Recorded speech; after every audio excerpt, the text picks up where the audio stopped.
और यहां पर बिहार के विकास की रफ्तार बढ़ाने के लिए उन्होंने कहा है कि जहां भी जमीन का अधिग्रहण जरूरी है वो किया जा रहा है। सरकारी जमीन पर अतिक्रमण के खिलाफ कार्रवाई को लेकर सम्राट चौधरी ने यह कहा कि जब हमारे घर की सीढ़ी टूट सकती है तो राज्य में किसी का भी घर या मकान हो, अगर वो सरकारी जमीन पर होगा तो जरूर टूटेगा, चाहे वो कोई भी हो। लेकिन किसी की निजी जमीन पर होगा तो कोई नुकसान नहीं होगा। हम अभी जमीन अधिग्रहण का भी काम कर रहे हैं। देखिए, कुछ कष्ट तो होता ही है।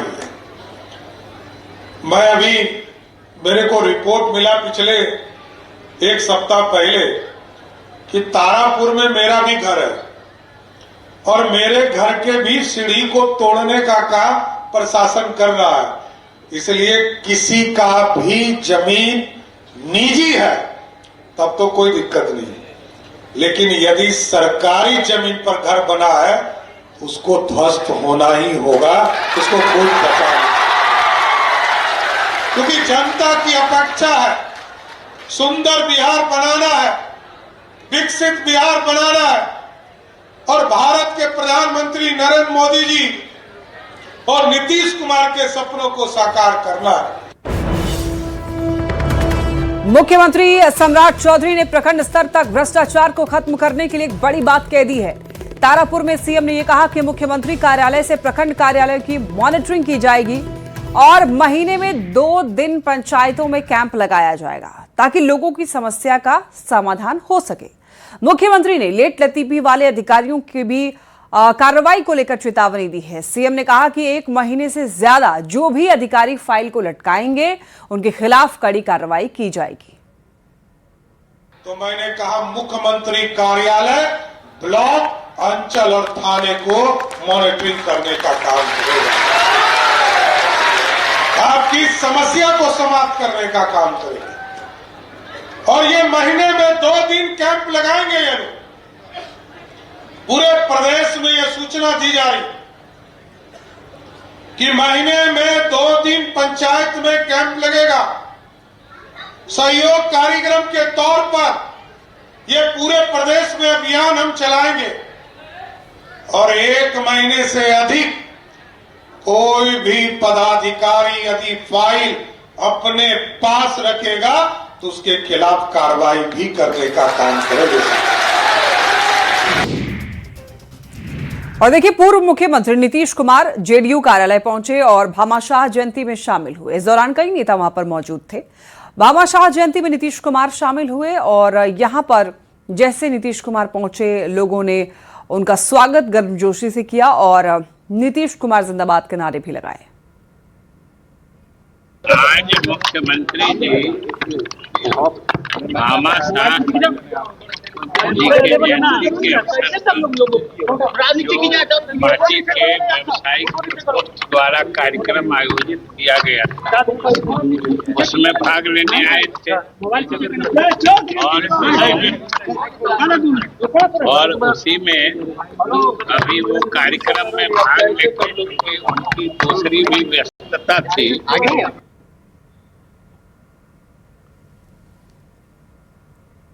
और देखिए, कैमरे से दुनिया को देखने और दिखाने में माहिर सीनियर फोटो जर्नलिस्ट रघु राय का निधन हो गया है।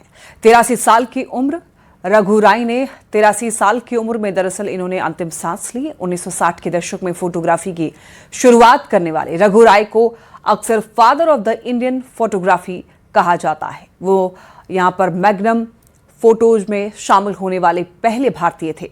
उन्होंने 1984 की भोपाल गैस त्रासदी, 1971 के बांग्लादेश युद्ध और इंदिरा गांधी व मदर टेरेसा जैसे दिग्गजों की ऐतिहासिक तस्वीरों को अपने कैमरे में कैद किया। रघु राय जिस भी घटना या व्यक्ति की तस्वीर अपने कैमरे में कैद करते थे, कहते हैं उसमें जान फूंक देते थे। 1972 में रघु राय को पद्मश्री से सम्मानित किया गया। जेडीयू के राष्ट्रीय कार्यकारी अध्यक्ष संजय झा ने रघु राय के निधन पर गहरा शोक जताया है। सोशल मीडिया एक्स पोस्ट उन्होंने श्रद्धांजलि दी पोस्ट करके। और संजय झा ने पटना के गांधी मैदान में 1974 में जेपी के आंदोलन से जुड़ी हुई रघु राय के कैमरे से ली गई एक तस्वीर भी साझा की। संजय झा ने लिखा कि भले ही रघु राय के कैमरे की शटर बंद हो गई हो, लेकिन उनके द्वारा ली गई एक एक तस्वीर आने वाली पीढ़ी को प्रेरित करती रहेगी। मगध टाउनशिप के तहत गयाजी शहर को विकसित किया जा रहा है और इसकी चौहद्दी तय कर दी गई है। साथ ही इसकी विस्तृत रूपरेखा भी तैयार हुई है। मगध टाउनशिप यहां पर 2 लाख बताते चले आपको, दरअसल 22,200 एकड़ में फैली। वहीं इसका कोर एरिया जो है वो 1,629 एकड़ का होगा। इस टाउनशिप के उत्तर में गयाजी शहर, दक्षिण में बोधगया, पूर्व में फल्गु नदी और पश्चिम में गया प्लानिंग एरिया रसूलगंज निर्धारित किया गया है। इस टाउनशिप में 3 प्रखंड गया सदर, बोधगया और परैया के 84 गांव शामिल किए गए हैं। टाउनशिप का केंद्रीय क्षेत्र गया से मात्र 3 किलोमीटर की दूरी पर ही होगा। वहीं मानपुर से इसकी दूरी 12 किलोमीटर, जबकि गया रेलवे स्टेशन से 12.5 और एयरपोर्ट से 5 किलोमीटर होगी। ये वार्ड नंबर 46 अंतर्गत में वार्ड नंबर 46 का आपका केंदुई गांव, केंदुआ गांव, गोपी बीघा गांव और अगल बगल आपका दुब्बल हो गया, आगे खिरियामा भी हो गया और नैली पंचायत हो गया। ये टाउनशिप बहुत बढ़िया चीज़ है। ये बहुत बढ़िया संदेश जाएगा गया जी का। ये अपना वार्ड नंबर 46 अगल बगल आपका टाउनशिप में हो रहा है विकास। देखिए, बिहार सरकार का एक महत्वपूर्ण योजना और कह सकते हैं कि दूरगामी योजना है, जो कहीं न कहीं जो छोटे छोटे शहर है उसको विकसित रूप से करके कहीं न कहीं लोगों को लाभ पहुंचाना है। और अगर जैसे ही यहाँ पर टाउनशिप डेवलप होगा तो कहीं न कहीं रोज़गार के अवसर पैदा होंगे, कहीं न कहीं सड़कें जो है से बेहतर बनेंगी, कहीं न कहीं सड़कें किनारे समुचित लाइट की जो है व्यवस्था की जाएगी। अभी बिहार सरकार के द्वारा राज्य के 11 जिलों में 11 सैटेलाइट टाउन का निर्माण करने का निर्णय लिया गया है। उस कड़ी में गया जी भी शामिल है, राजधानी पटना शामिल है, ताकि आने वाली आवश्यकताओं को देखते हुए, जरूरत को देखते हुए, बढ़ती आबादी को देखते हुए और व्यवस्थित तरीके से नए शहरों का निर्माण सरकार की प्राथमिकता है। एईडीओ यानी सहायक शिक्षा विकास पदाधिकारी की परीक्षा में धांधली का मामला बढ़ता ही जा रहा है। ईओयू की जांच का दायरा बढ़कर अब 5 जिले तक पहुंच गया है और अब तक इस मामले में 8 एफआईआर दर्ज की जा चुकी है। कुल 38 लोगों की अब तक गिरफ्तारी भी हो चुकी है। पूरे मामले में अब सॉल्वर गैंग के साथ ही संगठित गिरोह की भी भूमिका की बात सामने आ रही है, जिसको लेकर ईओयू ने बीपीएससी से पूरी जानकारी मांगी है। बता दें कि पिछले हफ्ते 14 से 21 फरवरी तक एईडीओ की परीक्षा आयोजित की गई, जिसमें धांधली की बातें सामने आई। परीक्षा संचालित कराने वाली कंपनी की भूमिका संदिग्ध पाई गई है। साथ ही जिन कर्मचारियों को बायोमेट्रिक जांच की जिम्मेदारी दी गई थी, उनकी भी इस मामले में मिलीभगत सामने आई है, जिसके बाद से जांच का दायरा बढ़ता जा रहा है। और ये बात भी अब सामने आ चुकी है कि जिस कंपनी को परीक्षा संचालित कराने की जिम्मेदारी दी गई थी, उस कंपनी को एनटीए ने पहले ही ब्लैक लिस्टेड कर रखा है। खबर वैशाली से, जहां एक व्यक्ति ने प्रेमिका के लिए पत्नी की हत्या कर दी। यह घटना काजीपुर थाना क्षेत्र के असाधरपुर गांव की है। पति अपनी प्रेमिका के साथ घर पहुंचा था, जिसका पत्नी ने विरोध किया और इसके बाद पति ने गला दबाकर पत्नी की हत्या कर दी। अब इस घटना के बाद आरोपी मौके से फरार हो गया है। देखिए, फिलहाल पुलिस जो है पूरे मामले की जांच पड़ताल में जुटी हुई है। 12 बजे के आसपास में रात में फोन कल के कि पापा से एगो लड़की के लेके आल खुन हाँ, तो बोले कि ठीक है हम सवेरे आएंगे। सवेरे फिर फोन किए तो फोन ना दोनों आदमी, ना गार्जियन उठाए ना मेहमान उठाए। 2 मोबाइल नंबर था। के बाद थोड़ा देर के बाद 9 बजे के आसपास में मालूम चला कि मार के रख दिए। और देखिए, बड़ी खबर यहां पर मिल रही है आरा से, जहां 4 दिन से लापता किसान का शव आहार में मिला है। मृतक के गले में धोती बंधा हुआ था, जबकि आधा शरीर बताया जा रहा है कि आहार में लटका था। मृतक सकल सिंह पवना के भगवानपुर गांव के रहने वाले थे और घटना संदेश थाना क्षेत्र के कोरी गांव की है। मृतक के बेटे ने यह बताया कि 20 अप्रैल को अपनी बेटी विजयंती के ससुराल घूमने के लिए गए थे। 21 अप्रैल की सुबह 11 बजे वहां से निकले थे, लेकिन वापस घर नहीं लौटे। दीदी आएंगे रहे कहाँ पर? कोरी। अच्छा, कोरी से फिर एक दिन ये रहा, फिर ओकरा बिहान भेल 11 बजे फिर कहीं चल गलन दीदी और कहत रही थी हम बाहर में रहिला। कल शाम को उतर तो कैसे तार लोग के पता चला? खबर मिलल आज ऐसा काम हो गया। फिर हमने को कोई नहीं गया। तो पुलिस को खबर दिला लो। हाँ। क्या नाम पड़ता है? संटू कुमार। के लगेला? आपा लगा। वहीं देखिए शिवहर का ये मामला सामने आ रहा है। बताया जा रहा है कि शिवहर में युवक का शव मिलने से सनसनी फैल गई है। मामला तरियानी थाना क्षेत्र के औराम मालिकाना गांव का है। मृतक राहुल का शव घर से करीब 500 मीटर दूर बसवारी में पड़ा हुआ मिला। मृतक के पिता ने यह बताया है कि बीती रात राहुल घर से खाना खाकर के निकला था। देर रात तक वापस नहीं लौटने पर परिजनों ने उसकी तलाशी शुरू की, लेकिन कोई जानकारी नहीं मिली और सुबह ग्रामीणों ने सूचना दी कि राहुल का शव बांस के झुरमुट में पड़ा हुआ है और इसके बाद से ही सभी लोग परेशान हैं। परिवार में रो रो कर बुरा हाल है। क्या बजे गायब था? घर से गायब भेलै, खाना उना खलै, ओकर बाद हम डेरा पर सुत रहली, अलै घर सुते। अब कहाँ गेलै ना गेलै से हम न देखिए। तो हम ओबर से घरे ना अली, डेरा पर से सुत रहली। तो रात में खोजबीन नहीं किए आप? ना, हम तो घरे आवल सुते, घरे सुतल। कैसे पता चला है कि आप ही के बेटा का शव है? यहाँ से जो है कोनो फोन कल से जो है फलना के बेटा मरल है, तो हमरा मधु सिंह के जन कहलक। और अब आपको एक बहुत ही सावधान करने वाली खबर बता रहे हैं। देखिए खबर मिल रही है बेगूसराय से, जहां अमित कुमार की पत्नी खुशबू कुमारी की फेसबुक पर एक युवक से दोस्ती हुई जो धीरे धीरे प्यार में बदला और उसके बाद करीब 1.5 साल तक बातचीत के बाद दोनों ने साथ रहने का फैसला किया। आरोप यह है कि खुशबू घर से कैश और जेवर लेकर के उस युवक के साथ चली गई। हालांकि महिला और उसके पति का यह कहना है कि उसका अपहरण किया गया था। दोनों कुछ दिनों तक पटना में रहे, लेकिन जिस प्रेमी के लिए महिला ने सब कुछ दांव पर लगाया उसी ने महिला को 4 दिनों तक एक कमरे में बंधक बना करके रखा और बाद में उसे छोड़ दिया गया। पीड़िता जैसे ही वापस बेगूसराय पहुंची उसका एक बार फिर कथित रूप से अपहरण कर लिया गया। किसी तरीके से वो भाग करके वो अपने ससुराल पहुंची और पूरी घटना की जानकारी दी। ये मामला सिंघौल थाना क्षेत्र के कमरुद्दीनपुर गांव का बताया जा रहा है। सीतामढ़ी में अवैध रूप से संचालित नर्सिंग होम पर प्रशासन ने बड़ा एक्शन लिया है। परिहार प्रखंड में दरअसल अवैध तरीके से संचालित एक नर्सिंग होम को प्रशासन ने सील कर दिया है। डीएम को लगातार शिकायतें मिल रही थी कि इन अवैध नर्सिंग होम में झोला छाप डॉक्टर मरीजों का इलाज ही नहीं बल्कि ऑपरेशन तक कर रहे थे, जिससे मरीजों की जान को गंभीर खतरा बना रहता था। अब शिकायत के बाद कार्रवाई की गई है। अवैध नर्सिंग होम को सील किया गया है। 2 सिजेरियन हुआ है, LCS हुआ है, 2 मरीज पाया गया है, 1 नॉर्मल डिलीवरी का मरीज पाया गया है और बच्चा जो है उसी का NICU में था। और बात करते हैं मौसम की। देखिए मौसम में अचानक यहां पर बदलाव देखने को मिल रहा है। सहरसा से खबर आपको बता रहे हैं, आसमान में काले घने बादल छाए हुए हैं, तेज हवाएं चल रही हैं और मौसम में आए इस बदलाव से लोगों को भीषण गर्मी से थोड़ी राहत जरूर मिली है, लेकिन पिछले कई दिनों से तेज धूप और उमस भरी गर्मी से आमजन काफी परेशान थे। लेकिन सुबह से अचानक मौसम में बदलाव देखने को मिल रहा है। तेज हवा चल रही है, आसमान में बादल छाए हुए हैं, जिससे तापमान में भी गिरावट दर्ज की गई।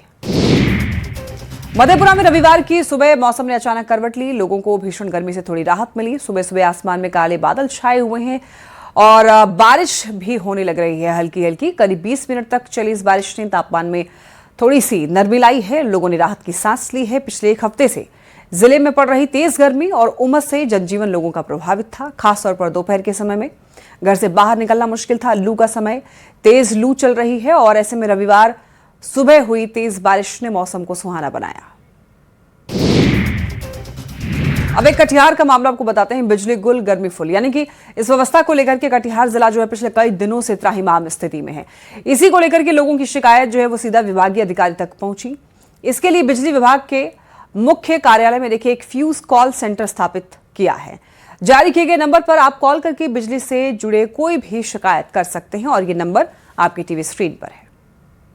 गर्मी के दस्तक के बीच बिजली व्यवस्था को सुचारू ढंग से चालू रखने के लिए कटिहार बिजली विभाग के तरफ से 24x7 fuse call centre install किया गया और ये एक मोबाइल नंबर जारी किया गया। ये जरूरी मोबाइल नंबर है 9264456427। निश्चित तौर पर यह नंबर आप अपना सेव कर लिए और जब भी कोई बिजली से जुड़ा हुआ समस्या है उसको ये कॉल सेंटर में संपर्क कर सकते हैं। हमारे साथ बिजली विभाग के बड़े अधिकारी है, जरा बात करते हैं। सर कैसे संचालित हो रहा है पूरा सिस्टम, कैसे संचालित हो रहा है? ये जिला का जो है फ्यूज कॉल सेंटर बनाया गया है। जिन उपभोक्ताओं को कोई शिकायत रहती है, कहीं लाइन नहीं है, फ्यूज उड़ गया है, तो इस फ्यूज कॉल सेंटर में जो है, इस जो फ्यूज कॉल सेंटर है उस पर वो कॉल करते हैं।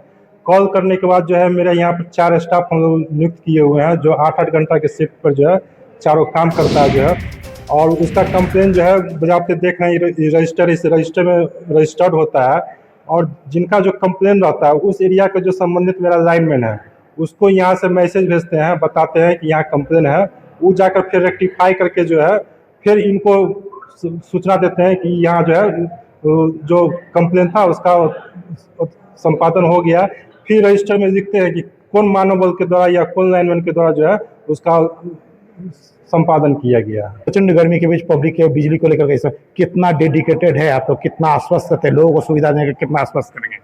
देखिए जनरली पब्लिक का जो अभी गर्मी का समय है तो जनरली समस्या यही रहता है कि कहीं फ्यूज उड़ गया है, कहीं तार टूट गया है, यही समस्या रहता है, या तो कहीं बिजली कटी हुई है। तो चूंकि 5-6 दिन से जो गर्मी अचानक जो बढ़ा है तो उसके कारण से कहीं कहीं फ्यूज उड़ रहा है। हालांकि हम लोग जो धीरे धीरे इसको स्टेबल कर रहे हैं। मेरा नाम मिथिलेश कुमार रजकुआ, विद्युत कार्यपालक अभियंता में बारसोई हूँ, अभी कटिहार के भी चार्ज में हूँ। तो ये बिजली विभाग के बढ़िया अधिकारी है जो बता रहे हैं कि बिजली विभाग पूरी तरह गर्मी के दस्तक के बीच पूरी तरह डेडिकेटेड है। एक बार आपको फिर ये फ्यूज कॉल सेंटर का जो मोबाइल नंबर है वो दिखाना चाह रहे हैं, 9264456427। ये नंबर कटिहार के लिए और बारसोई के लिए भी एक नंबर जारी किया गया ताकि लोगों को इस प्रचंड गर्मी में कोई भी बिजली से जुड़ा हुआ समस्या है उसको निदान के लिए इस कॉल सेंटर में कॉल कर सके। सुब्रत, न्यूज़ 18 कटिहार। छपरा में मांझी के इनायतपुर में एक अजीबोगरीब घटना सामने आई है। यहां पर अपने प्यार को पाने के लिए एक लड़की मोबाइल टावर पर चढ़ जाती है। लड़की का नाम अंजलि राजभर है। बताया जा रहा है कि लड़की उत्तर प्रदेश से आई है। लड़की अजय मांझी नाम के एक लड़के से प्यार करती थी, लेकिन लड़के के परिवार वाले शादी करने से इनकार कर गए, जिसके बाद लड़की ने हाई वोल्टेज ड्रामा शुरू कर दिया। चलिए बक्सर से जुड़ी यह खबर आप तक पहुंचा दें। जमीन विवाद में हिंसक झड़प, यहां पर इस झड़प में एक व्यक्ति की मौत हो गई, 2 लोग गंभीर रूप से जख्मी हुए हैं। इस मामले में इस घटना में घायलों को इलाज के लिए अब भर्ती कराया गया है अस्पताल में। जिले के मुरार थाना क्षेत्र की ये घटना है। पुलिस ने एक आरोपी को गिरफ्तार भी किया है इस पूरे मामले में। तो आपको ये बताते चलेंगे, जो मामला बक्सर का है जमीन विवाद से जुड़ा हुआ ये मामला है। 2 गुटों में यानी कि जमीन विवाद में हिंसक झड़प हुई है, एक व्यक्ति की मौत हो गई है और 2 लोग गंभीर रूप से जख्मी भी हुए हैं, जिन्हें अस्पताल में भर्ती कराया गया है। दला सा के गांव के नया दला सा तलवार से मार के एकदम इसी का दला सा एगो दौड़ पे मुआ दला पति हमारा में। अच्छा हम हमर काट दल बगाटा लड़का के मार दल बछुड़ा। यही खातिर भइला सर। कौन सी लड़ाई है? खाना जमीन खातिर। अच्छा कहता कि थाना हट गई, केहू के बात ना मानत है, कहता कि मर्डर करब तबे हम। कितना आदमी के चोट लागल बा? 3 आदमी के लागल बा। एक आदमी मरल बा? हमार सब बेटा है, हम मतारी हमारे रजिस्ट्री करा लिया था, जमीन का रहा था, इसी लड़ाई था। आज क्या हुआ? आज सुबह तो इसका चूल्हा चाल के सब फोड़ दिया और मारपीट कर रहा था। कितने लोगों को चोट लगा इसमें? 3 लोग लगा है। इसमें मौत भी हुई है एक आदमी? एक बार अच्छा मौत हुआ है। कौन चीज से हमला हुआ उनके ऊपर? कत्ता से हुआ है। कत्ता से। और देखिए, केंद्रीय पंचायती राज्य मंत्री शंकर सिंह बघेल बिहार दौरे पर पहुंचे, जहां उन्होंने पटना सिटी में तख्त श्री हरमिंदर का दौरा किया और गुरु गोविंद सिंह जी महाराज के दरबार में उन्होंने मत्था टेका। इस मौके पर उन्होंने बिहार की खुशहाली की दुआ मांगी। सम्मान के तौर पर गुरुद्वारा प्रबंधन कमेटी की ओर से केंद्रीय राज्य मंत्री को सिरोपा सौंपा गया। वहीं मीडिया से बातचीत करते हुए केंद्रीय राज्य मंत्री ने कहा कि बिहार में सम्राट चौधरी के नेतृत्व में सरकार तेजी से राज्य का विकास करेगी और इस दिशा में केंद्र सरकार हर संभव सहयोग भी करेगी। सम्राट चौधरी के नेतृत्व में बिहार अपना समुचित सर्वांगीण विकास करेगा। जो रास्ता हमारे पूर्व मुख्यमंत्री नीतीश जी ने जो छोड़ा है उसको आगे और बढ़ाने का काम करेंगे और केंद्र सरकार भरपूर सहयोग करेगी। भागलपुर के मंजूषा गुरु मनोज कुमार पंडित को राष्ट्रपति भवन में आयोजित प्रतिष्ठित आर्टिस्ट इन रेजिडेंसी कार्यक्रम में हिस्सा लेने का मौका मिला। 15 से 20 अप्रैल तक चले इस विशेष प्रवास के दौरान उन्होंने न केवल अपनी अद्भुत कला का प्रदर्शन किया, बल्कि महामहिम राष्ट्रपति द्रौपदी मुर्मू को मंजूषा कला की बारीकियों से उकेरी गई साड़ी भी भेंट की। राष्ट्रपति द्रौपदी मुर्मू ने मनोज पंडित के काम की जमकर तारीफ की। आज बहुत खुश हैं और जब आमंत्रण आया था तो हमें लग रहा था कि हम सपना देख रहे हैं, ये विश्वास नहीं हो रहा था। जब दोबारा फ़ोन आया कि आपको राष्ट्रपति भवन आना है और अपनी मंजूषा कला का यहाँ पे प्रदर्शन करना है, तो फिर भी विश्वास नहीं हो रहा था। आरा पटना डीडीयू रेलखंड के बक्सर स्टेशन पर 5 घंटे के मेगा ब्लॉक के कारण यहां पर अपलाइन में कई गाड़ियों के मार्ग परिवर्तित कर दिए गए हैं। अब वहीं कई ट्रेनों के मार्ग जो है परिवर्तित करके चलाया जा रहा है, जिसके कारण आरा रेलवे स्टेशन से यात्रा करने वाले यात्रियों को काफी परेशानियों का सामना करना पड़ रहा है। बताया जा रहा है कि इस मेगा ब्लॉक के कारण अपलाइन में परिचालन बंद है, जिसके कारण यात्री परेशान है।